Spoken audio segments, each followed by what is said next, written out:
میں پناہ مانگتا ہوں اللہ کی شیطان مردود سے۔ شروع کرتا ہوں اللہ کے نام سے جو بڑا مہربان اور نہایت رحم کرنے والا ہے۔ رمیز وائس کے تمام ناظرین کو السلام علیکم۔ گزارش ہے کہ آقا دو جہاں محمد مصطفیٰ صلی اللہ علیہ وآلہ وسلم کی خدمت میں ایک عدد درود ابراہیم کا تحفہ پیش کر دیجئے۔ جزاک اللہ۔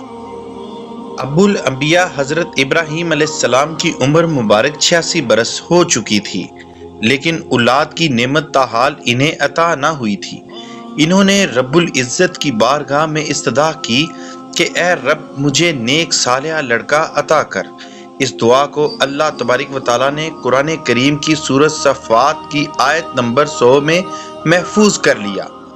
یہ دعا اللہ تعالیٰ کی بارگاہ میں قبول ہوئی اور آپ کی دوسری بیوی حضرت ہاجرہ سلام اللہ علیہا کے باطن سے حضرت اسماعیل علیہ السلام کی پیدائش کی خوشخبری سنا دی گئی۔ ناظرین، ہم چاہتے ہیں کہ آپ مزید ویڈیوز دیکھنے کے لیے ہمارے رمیز وائس چینل کو لائک کریں، سبسکرائب کریں اور ساتھ ہی موجود بیل کے بٹن پر کلک کریں تاکہ آپ کو ہر آنے والی نئی ویڈیوز بر وقت مل سکیں۔ شکریہ۔ حضرت سارہ سلام اللہ علیہا حضرت ابراہیم علیہ السلام کی پہلی بیوی تھی، اس لیے حضرت ہاجرہ سلام اللہ علیہا کے بطن سے حضرت اسماعیل علیہ السلام کی پیدائش ان پر بہت شاق گزری۔ انہوں نے حضرت ابراہیم علیہ السلام سے بہت اصرار کیا کہ حضرت ہاجرہ اور ان کے بیٹے کو یہاں سے دور کر دو تاکہ یہ لوگ میری نگاہ کے سامنے نہ رہیں۔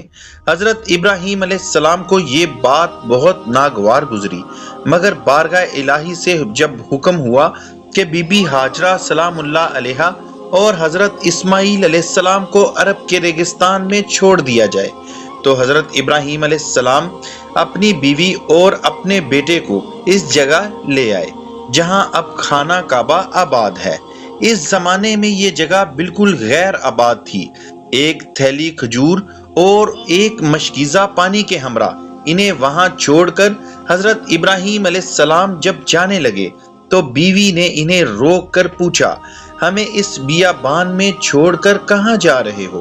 حضرت ابراہیم علیہ السلام کی خاموشی پر حضرت ہاجرہ سلام اللہ علیہا نے استفسار کیا کہ کیا یہ میرے رب کے حکم سے ہے؟ حضرت ابراہیم علیہ السلام نے اسبات میں جواب دیا۔ تب بی بی ہاجرہ سلام اللہ علیہا نے انہیں جانے دیا اور فرمایا کہ اللہ ہمارے لیے ہی کافی ہے۔ حضرت ابراہیم علیہ السلام چلتے چلتے جب ایسی جگہ پہنچے کہ دونوں ماں بیٹا نگاہوں سے اوجھل ہو گئے تو زمین پر بیٹھ کر ہاتھوں کو بلند کیا اور زار و کتار روتے ہوئے اللہ کے حضور عرض کرنے لگے۔ حضرت ہاجرہ سلام اللہ علیہا چند روز تک مشکیزے سے پانی پیتی رہی اور کھجوروں پر گزارا کرتی رہی اور حضرت اسماعیل علیہ السلام کو دودھ پلاتی رہی۔ جب پانی اور کھجوریں ختم ہو گئی تب وہ پریشان ہوئی، چونکہ خود بھوکی تھی اس لیے دودھ بھی نہیں اتر رہا تھا اور بچے نے بھوک پیاس سے رونا شروع کر دیا۔ بچے کی بے چینی دیکھ کر بی بی ہاجرہ سلام اللہ علیہا نے پانی کی تلاش شروع کر دی۔ قریب کی پہاڑی صفا پر چڑھی کہ شاید کوئی اللہ کا بندہ نظر آئے یا پانی ہی مل جائے، مگر کچھ نظر نہ آیا۔ پھر واپس وادی میں آ گئی، پھر دوسری جانب کی پہاڑی مروہ پر چڑھ گئی۔ اس طرح آپ نے 7 چکر لگائے۔ ممتا کا یہ جذبہ اللہ کی بارگاہ میں اس قدر مقبول ہوا کہ بیت اللہ کی زیارت کے لیے آنے والے ہر فرد پر یہ لازم قرار دے دیا گیا کہ وہ حضرت ہاجرہ سلام اللہ علیہا کی سنت کی پیروی کرتے ہوئے صفا اور مروہ کے درمیان پہاڑیوں پر یوں ہی 7 چکر لگائیں۔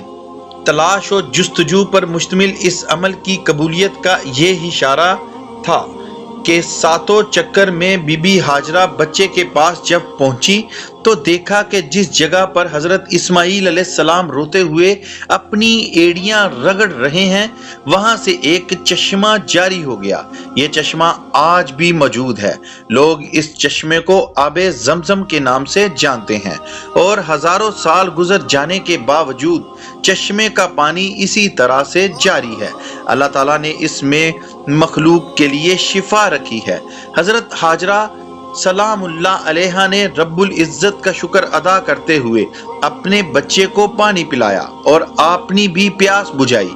اس وقت اللہ کا ایک فرشتہ حاضر ہوا اور اس نے کہا، خوف اور غم نہ کر، اللہ تجھ کو اور بچے کو ضائع نہیں کرے گا۔ یہ مقام بیت اللہ ہے جس کے تعمیر اس بچے اور اس کے باپ نے کرنی ہے۔ کچھ عرصہ بعد بنی جرہم نامی ایک قبیلہ پانی کی فراوانی دیکھ کر حضرت ہاجرہ سلام اللہ علیہا کی اجازت سے یہاں آباد ہو گیا۔ بچپن کا ابتدائی دور حضرت اسماعیل علیہ السلام نے اسی قبیلے کے افراد کی صحبت میں گزارا۔ بہت سے احکامات ایسے ہیں جن کا تعلق حضرت اسماعیل علیہ السلام کی ذات سے براہ راست وابستہ ہے۔ یہ ان پر عمل درآمد کا حکم حضرت اسماعیل علیہ السلام کے دور میں نازل ہوا اور ان اعمال کی اقتدا آج بھی جاری ہے۔ انہی احکامات میں سے ایک حکم ختنے کا بھی ہے۔ کتاب مقدس کے باب پیدائش میں اس بات کا تذکرہ موجود ہے کہ حضرت ابراہیم علیہ السلام کی عمر جب 99 سال ہوئی اور حضرت اسماعیل علیہ السلام 13 سال کے تھے تو ختنے کا حکم نازل ہوا۔ اس حکم پر عمل درآمد آج بھی ملت ابراہیمی کا شعار ہے۔ الہامی کتابوں میں حضرت اسماعیل علیہ السلام کی ذات مبارکہ سے جاری ہونے والی ایک اور سنت کا تذکرہ بھی موجود ہے اور اس سنت کو قربانی کہا جاتا ہے۔ ہم اپنی ناظرین کے لیے اگلی ویڈیو یہی بنائیں گے کہ جس میں قربانی کی ابتدا کے بارے میں مکمل تفصیلات اپنے ناظرین تک پہنچا سکیں۔ شکریہ۔ ہم چاہتے ہیں کہ آپ ہماری چینل ٹیم کی حوصلہ افزائی کریں تاکہ ہم مزید محنت و لگن سے ایسی ویڈیوز بنائیں تاکہ آپ دینی و دنیاوی لحاظ سے ان سے مستفید ہو سکیں۔